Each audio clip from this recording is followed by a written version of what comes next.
Здравейте! Аз съм доктор София Николова и днес ще спра вниманието ви на въпроса, свързан с колпоскопията. Това е съвременен диагностичен метод при патологични промени на маточната шийка. Оптимален вариант в профилактиката на вашето интимно здраве е извършването на цитона маска, съчетана с колпоскопски преглед. За същността на метода в днешния епизод на влога ни на Приказки по женски ще си проговорим с доктор Бойко Димитров. Доктор Димитров, може ли да ни разясните какво представлява колпоскопията? Колпоскопията е неинвазивен метод за диагностика на изменения и патология на епитела на маточната шийка.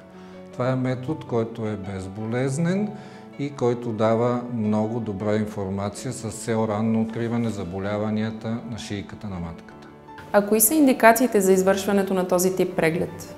Колпоскопията обикновено се прави след като имаме лош резултат от цитона маска или след като имаме данни за HPV инфекция. Особено човешки папиломен вирус 16 и 18 тип са повод за извършване на колпоскопия.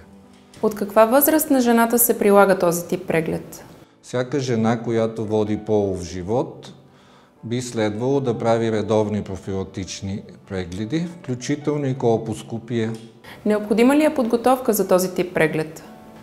Колпоскопия може да се извърши по всяко време извън менструалния цикъл, но е по-добре да бъде направена около 7 дни след края на менструацията и е желателно в предните дни да не се използват влагалищни кремове или глобули.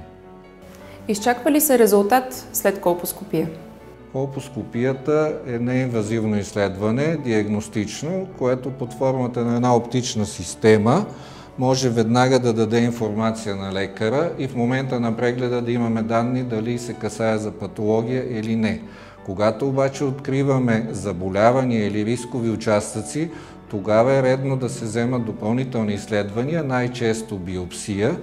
Съответно, хистологичният резултат идва след няколко дни и в зависимост от резултата ние знаем дали трябва да провеждаме допълнително лечение или не.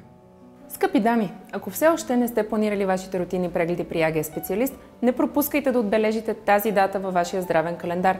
Ние ще ви очакваме на познатия адрес на болница Свети Лазар, а при въпроси не се колебайте да ни потърсите.